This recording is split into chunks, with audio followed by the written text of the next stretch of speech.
सोचो आज वो दिन है जब नीट का रिजल्ट आने वाला है, आप लैपटॉप लेके बैठे हो, ओपन कर रहे हो, वेबसाइट बार बार क्रैश कर रहा है, फाइनली जब वेबसाइट ओपन होता है अपना आप रोल नंबर डालते हो, डिटेल्स फिल करके एंटर करते हो, आपके सामने आपका स्कोर कार्ड आता है। आपको पता चलता है कि बस थोड़े से नंबर से आपका सिलेक्शन रह गया, और उस टाइम पे आपको रियलाइज होता है कि काश अगर मैंने ये गलती नहीं की होती या इस चीज को ऐसे किया होता तो आज फाइनली मैं मेडिकल कॉलेज में होता। और शॉकिंग बात यह है कि ऐसे मिस्टेक्स बहुत सारे स्टूडेंट्स करते हैं, जिसकी वजह से वो ना जाने कितना भी अच्छा प्रिपरेशन करते हुए अब तक क्यों ना आए हो, लास्ट के डेज में आके वो मिसअप कर देते हैं और थोड़े से नंबर की वजह से उनका सिलेक्शन रह जाता है और मेडिकल कॉलेज में जाने का ड्रीम भी अधूरा रह जाता है। सो इसलिए आज हम ऐसे ही 5 मिस्टेक्स के बारे में बात करेंगे जो कि बहुत सारे स्टूडेंट करते हैं unknowingly, and there is a very high chance कि आप भी उस गलती को कर रहे हो, बट अभी समय है, आप उन चीजों को सुधार सकते हो ताकि आपका ये ड्रॉप ईयर बर्बाद ना हो। वीडियो काफी छोटी है बट बहुत ही ज्यादा इंपॉर्टेंट है, because this can save your drop year. So hi, my name is Piyush and I am first year MBBS student. Start करते हैं पहले मिस्टेक से, द रिसोर्सेज ट्रैप। लास्ट के डेज में आके जब नीट के लिए केवल 50 दिन हमारे सामने बचे हुए हैं, हमारे पास इनफ रिसोर्सेज ऑलरेडी भरे पड़े हैं, पर हमें लगता है कि हमारे पास कमी है। हम ढूंढते रहते हैं न्यू टेलीग्राम पे PDF, new crash course, YouTube पे नई strategy, new question bank, but still इतना कुछ होने के बावजूद हमें लगता है कि अगर वो शायद चीज मिल गई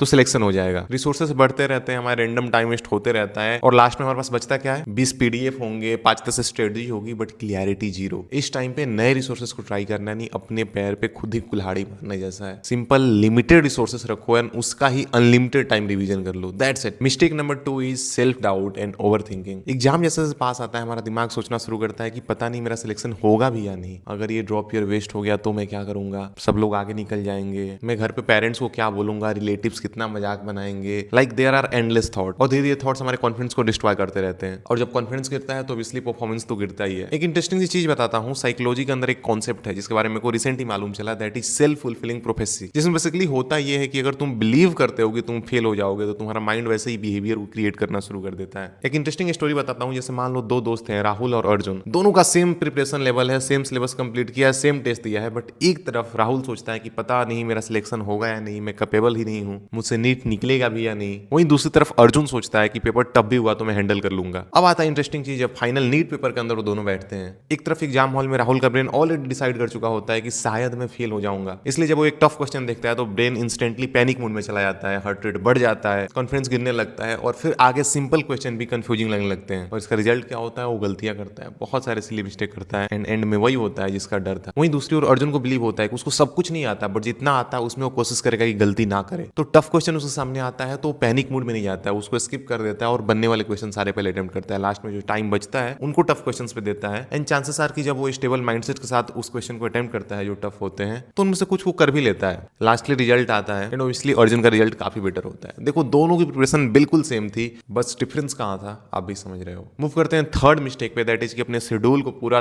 तहस नहस करके रखना और टाइम मैनेजमेंट को तो भूल ही जाना। देखो लास्ट के डेज के टाइम को आप कैसे यूज करते हो ये बहुत ही ज्यादा मैटर करता है। भले ही अब तक आप उतने मेहनत करते हुए नहीं आ रहे थे, बट अगर आपने इस टाइम को ढंग से यूज किया तो आपका स्कोर बहुत अच्छा हो सकता है। तो इस बात को लेकर अवेयर होना, मेरा कहाँ कितना टाइम जाना चाहिए, और बीच में प्रॉपर ब्रेक भी लेना। बीच में देखा है काफी सारे लोग सोचते हैं कि उतना ब्रेक नहीं लेते हैं, टाइम वेस्ट हो जाएगा, बट इतना ब्रेन को बर्नआउट मत करो। हमारा ब्रेन भी एक बायोलॉजिकल ऑर्गन है, तो इसको भी रेस्ट चाहिए, स्लीप प्रॉपर चाहिए ताकि चीजें हम रिकॉल कर पाए एग्जामिनेशन में। तो इस टाइम पे आप कोशिश कर सकते हो कि डिस्ट्रैक्शंस वाले टाइम को कैसे हटाएं, एक ढंग का रिलैक्सिंग ब्रेक कैसे ले जिससे माइंड फिर से दोबारा रिफ्रेश हो ताकि आगे अच्छे से स्टडी कर पाए, और कैसे मुझे हर एक सब्जेक्ट के लिए टाइम मैनेज करना है। मिस्टेक नंबर 4 इज की बहुत सारे टेस्ट सीरीज को लगाना कि मेरे को इस कोचिंग इस कोचिंग इस कोचिंग और इस कोचिंग के सारे टेस्ट लगाने हैं। हम सोच अनप्रैक्टिकल लेते हैं, मैंने भी खुद अपने टाइम पे बहुत सारा ऐसा कुछ सोचा था, बट लास्टली वो हो नहीं पाता है। हम ना ढंग से एक टेस्ट को मैनेज कर पाते हैं, एनालिसिस कर पाते हैं, और ना ही अगले अपकमिंग टेस्ट के लिए ढंग से प्रिपेयर कर पाते हैं। एट द एंड देखोगे तो कुछ खास प्रोग्रेस होता नहीं है, मेनली टाइम ही वेस्ट होता है। तो कोशिश करो आप फोमो में आके बहुत सारे टेस्ट सीरीज को मत चूज करो, बस उनको ही चूज करो जिनको आप मैनेज कर सकते हो, ढंग से एनालिसिस कर सकते हो, क्योंकि लास्ट में एनालिसिस ही आपके मार्क्स को इंप्रूव करता है। और एनालिसिस हम करते भी तो हमें लगता है बस इतना देखना होता है कि जो क्वेश्चन गलत हो गए, कौन से क्वेश्चन गलत हुए, एक बार को देख लेते हैं, सॉल्यूशन देख लेते हैं, हो गया। नहीं,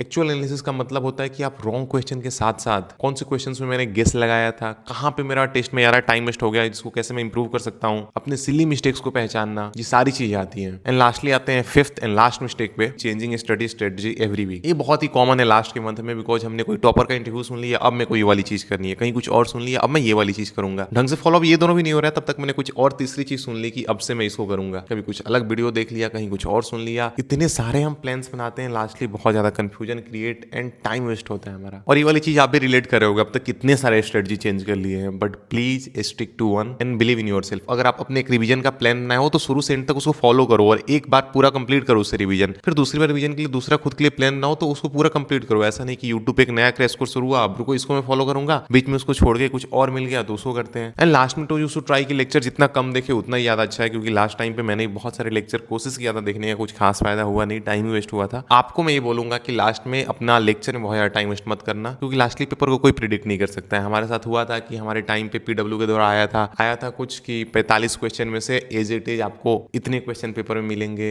यहाँ से इतने क्वेश्चन मिलेंगे, बट कुछ नहीं हुआ वैसा। Lastly stick the main things कि आपको चैप्टर्स ही अच्छे से आने चाहिए, तो make sure that you are not doing this mistake. Lecture कम से कम देखो और सेल्फ स्टडी का टाइम मैक्सिमम रखो। और लास्टली एक बोनस चीज बताना चाहूंगा कि हेल्थ का ध्यान रखो, प्रॉपर 7 आवर की स्लीप लो, 30 मिनट का वॉकिंग एक्सरसाइज अपने पूरे दिन में इंक्लूड जरूर करो, हाइड्रेशन अच्छा रखो, लाइट खाना खाओ। ये देखने में चीजें बहुत छोटी लगती है बट बहुत ज्यादा इंपॉर्टेंट है, क्योंकि अगर एक बार हेल्थ खराब हो गया लास्ट टाइम पे तो पूरा प्रिपरेशन फिर रिस्क पे आ जाएगा। बाकी मेरे साइड से ऑल द बेस्ट आपको। एंड अगर आपको कोई और भी दिक्कत आ रही है तो नीचे मुझे कमेंट्स में बिंदास बताओ, I will try to answer that in upcoming videos और शॉर्ट्स। एंड में जाते आते लास्टली मैं आपसे यही बोलूंगा, trust the process, the effort which you are putting in today will become someone's hope tomorrow.